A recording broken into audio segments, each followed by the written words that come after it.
It was in 1999 that Bell Hooks published what is now her very famous book, All About Love, in which she frames the concept of love as this multi-dimensional force that essentially underpins everything from romance to radical resistance. Now, in this book, she talks about the importance of living by what she refers to as a love ethic, which I am definitely going to get to later. But she also points out that contemporary society is essentially void of love and that we are avoiding love because we fear that it's not something that we can easily attain or that it's difficult for us to experience. And this kind of makes sense psychologically because often when there is something that is difficult or feels difficult for us to experience or attain, then cognitive dissonance can sometimes kick in, where instead of just facing up to the reality that shit, this feels really fucking scary, and I don't think if I can achieve this or get this or experience this, we reframe it for the comfort of our own minds or egos, and we tell ourselves that actually this thing that we thought we wanted isn't really that important, it doesn't matter, it's silly, or that there are more important things for us to focus on. And it often happens that the more important things that we decide to focus on are things, or that we say we should be focusing on, are things that are more easily experienced or attained, or even if they are difficult to experience or attain, then they are things that feel more within our control. So even if it's a challenge, it's like, okay, if I calculate that I do this, this and that, I can control the outcome and achieve X or Y.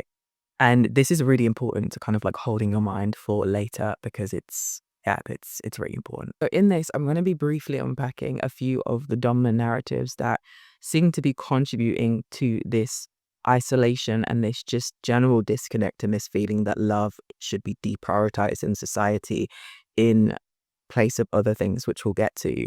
And then, of course, looking at some of the things that we can perhaps do to restore a sense of trust, love, and connection, and just like why that is so important. You may have the reasons for why you think it's important or not. Now, I don't think I am alone in realizing, no pun intended, that now that love is more heavily pushed to the side, literally to the margins, it can feel like love is more often experienced in more like random places. So like the random stranger that helps us out of the blue, or maybe even the random stranger that we help out of the blue, or, a book that pops up at just the right time, or the lyrics in a song, a particular film, and so on and so forth. Now, I'm not suggesting that those things haven't been happening since like the dawn of humanity, because I'm sure that they are. Just that because love isn't really given that free reign in that sense anymore, isn't as natural to us as it used to be. It is now I'm not going to say it's more common, but it just seems that that's where we see it more than anywhere else, or that's where we experience it more than anywhere else.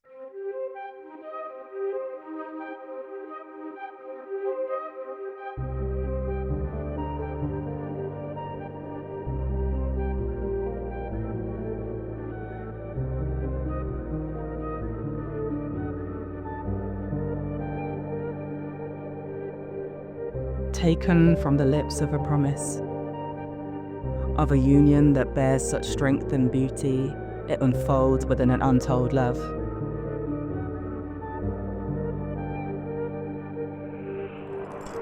Only to be found by the intended recipient just moments before despair. This is how I know that the universe cares. Creating a cradle of hope, knitting together ripped dreams and repiecing torn up notes that remind even the forgotten of why we came to earth, why we remain and who we were. Regrets wrote, choked the throats of the messengers who once spoke. But this love, it creates an oath to loosen the restraints we have come to know. Let them go. Love whispers softly, stroking both ears. Have no fear, relax and learn to pass with each particle in this stream that gleams and floats you through the dream. Love sailors, they have heard your screams and they have vowed to keep you from drowning. cold and lonely it seems, but this love, it has you surrounded. And every poem is a part of that very oath, along with every song, painting, story, good deed, a child's laughter, and even the beauty of trees. All of these, they are for you. Taken from the lips of a promise, of a union that bears such strength and beauty, it unfolds within an untold love.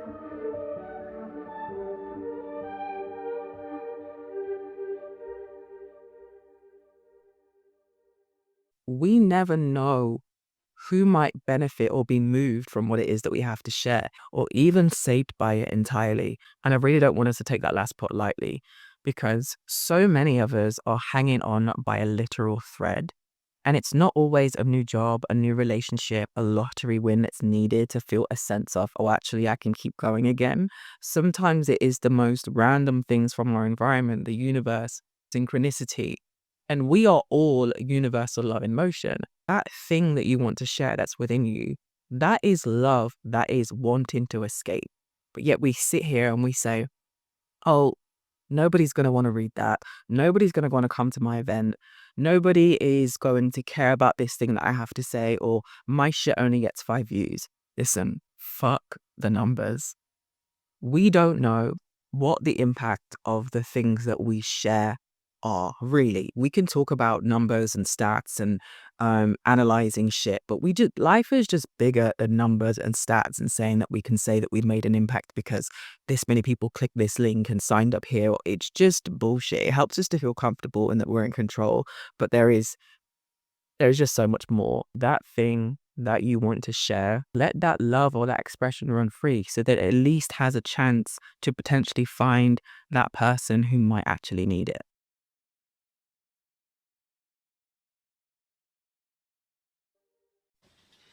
Everyone I know is at times brought low by feelings of depression and despair about the state of the world, whether it's the ongoing worldwide presence of violence expressed by the persistence of man-made war, hunger and starvation, the day-to-day reality of violence, or the presence of life-threatening diseases that cause the unexpected deaths of our friends, comrades, and loved ones. There is much that brings everyone to the brink of despair. Knowing love, or the hope of knowing love, is the anchor that keeps us from falling into that sea of despair. We are all love in motion. Now, although this doesn't necessarily have to manifest through romantic love or romantic relationships and partnerships, it can be super powerful and beautiful when it does. I think it was Eckhart Tolle who wrote that when we tell somebody, I love you, what we are actually saying is that you awaken a place in me which is love or which reveals love. This really spoke to me when I first read it, but even more so after my first trip to the African continent. So I traveled to Tanzania and I absolutely fell in love, not just with the people, but the waterfalls, the nature, the hills, the mountains, the land, all of it. And I remember on the way back, so after I got off the plane and I got the coach back from London to Birmingham, and I remember thinking when I was getting on well, not even just when I was getting on the coach, but when I was actually flying back, I remember thinking, oh my God, I am literally going to feel like the UK is so dead and uninspiring, like nature wise, now that I've seen like this vast beauty, because like it's just incomparable. And so I remember when I got on the coach, so again, it was from London to Birmingham. So this isn't like going through like the Peak District or like the Yorkshire Dales. This is just kind of like the normal British countryside. And as we hit the motorway, I was just like, oh my God, I love this. And it was so weird to me that although I appreciated just the countryside in general, it was like the first time that I had seen how beautiful it was. And it wasn't this sense that I thought that I would experience of seeing the vast beauty of this African country and then coming back to like dry England. In fact, I could now see for the first time that it wasn't Africa and the UK.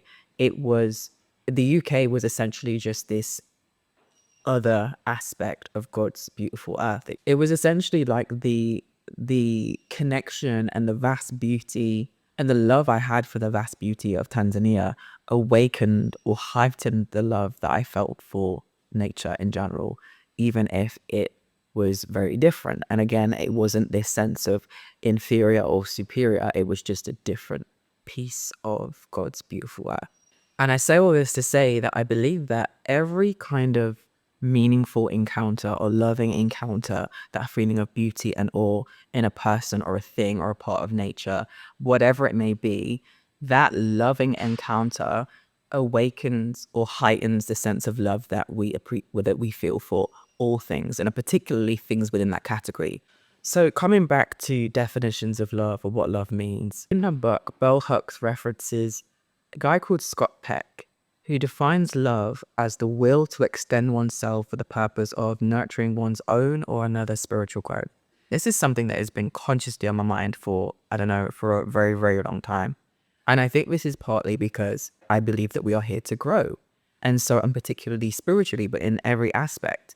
And so the reason this resonates is I can't see how, if we are here to grow in life, why the domain of love would be separate from that. Like every domain I think that we end up in life is part of that growth, or is grounds for that growth. In fact, I would say that one thing that pretty much all religions can agree on is that we are here to grow spiritually and to contribute our God-given gifts to the universe, or ancestral given gifts, however it is that you want to describe or interpret it. Many of the modern narratives around relationships now, especially coming out of like red pill movement, manosphere type stuff, is the complete opposite, or leans towards the complete opposite of that.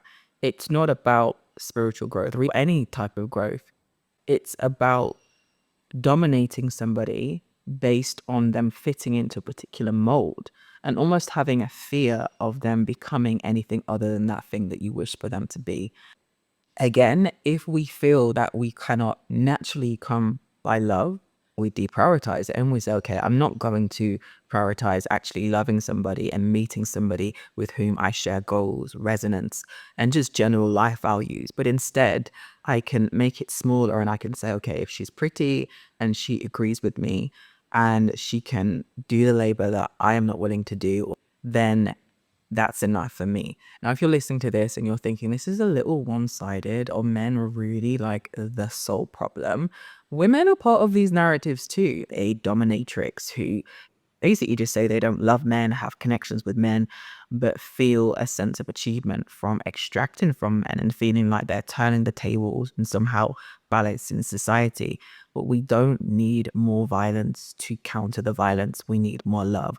We need more women who are brave enough to actually feel that they can let love into their life, even if there are so many men on the podcast saying the opposite. The same with the men, because I know that some men who are good men are hearing the shit that other women are saying about men needing to have money or be a certain way, have this, have that, who also then feel, well, fuck it. I'm just going to be looking at what I can get, because they are also afraid that it's not attainable. Intimacy should be the one area where colonialism, capitalism, and its violence and oppression and dominance culture should not be able to penetrate. But not only is it penetrated, but it's almost like it's the nucleus now. In a world without love, the passion to connect can be replaced by the passion to possess. When it comes to matters of the heart, we are encouraged to treat partners as though they were objects that we can pick, use, and then discard and dispose of at will, with the one criteria being whether or not our individualistic desires are satisfied.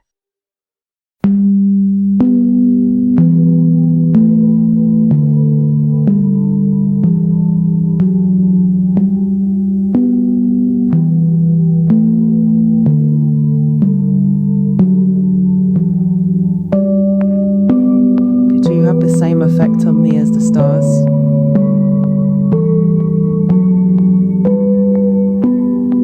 Show me that there's more to life than the perception of just stars. Could you heal me with your beauty?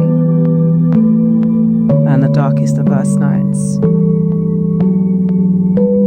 after your physical death, continue the projection of your light.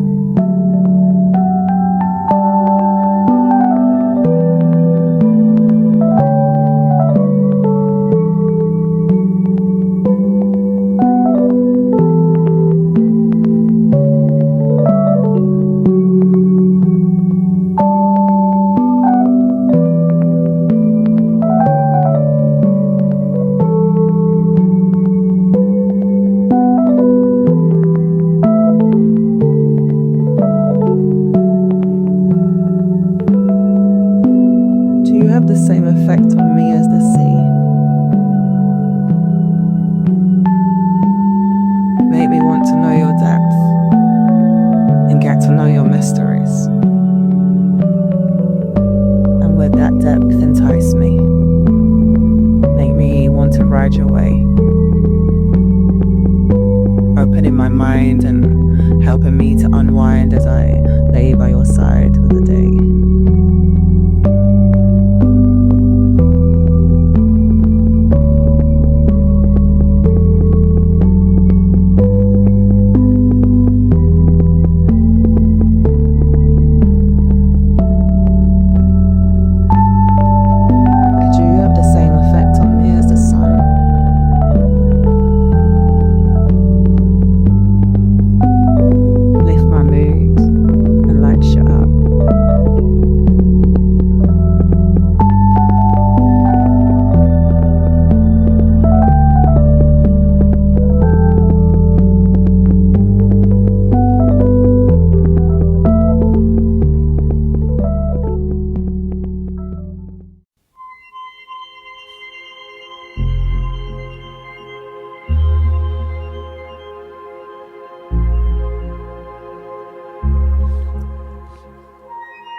I cannot stop their suffering.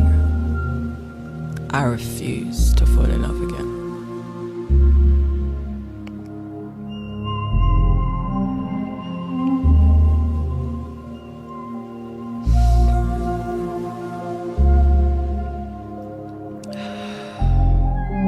Unless I should meet the one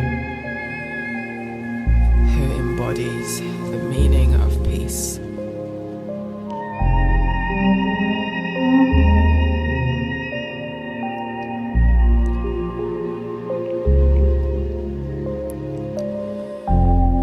White flag kept close, gently holding a blueprint to non-violence in his heart.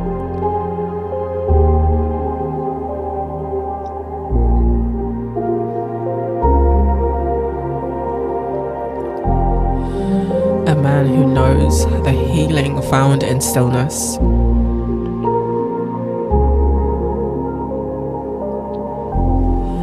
Who can show me that although he is well acquainted with force, he frequently chooses the art of surrender.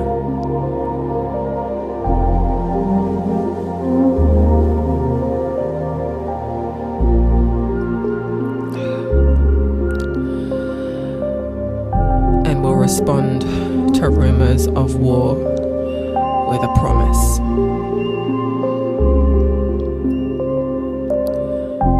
To birth and keep safe this fractal piece of a peaceful world in the space that we share within it.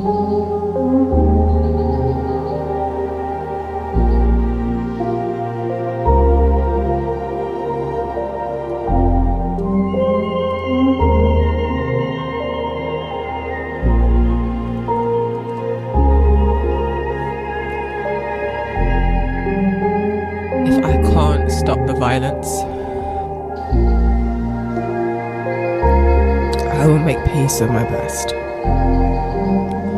Do my best to move with integrity so that no inner violence should have the chance to last.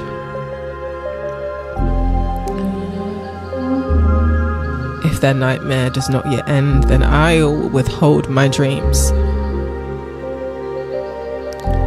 lest they are laced with liberation, joyous, pure, clean.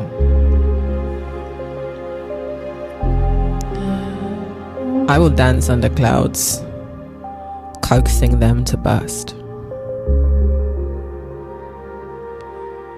releasing their healing waters on the most wounded of earth.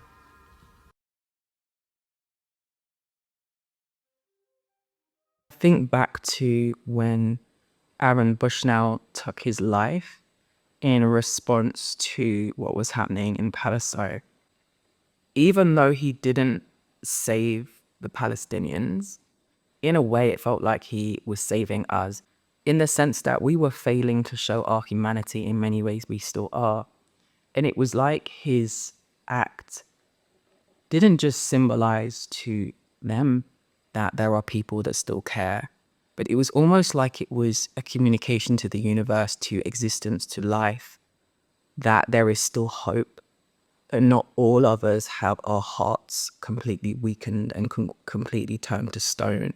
But I want to add that there are a lot of people, particularly black folk, who will say Palestine isn't our struggle. And if you're talking about Palestine more than Congo or Sudan or Haiti, then you have self-hate issues and you don't care enough about black people's struggles. What is happening in Congo, and I'm just going to talk about Congo for now briefly. What is happening in Congo, I can see why people could say that it's worse because of the sheer numbers and the amount of time and the insidious nature of what's going on.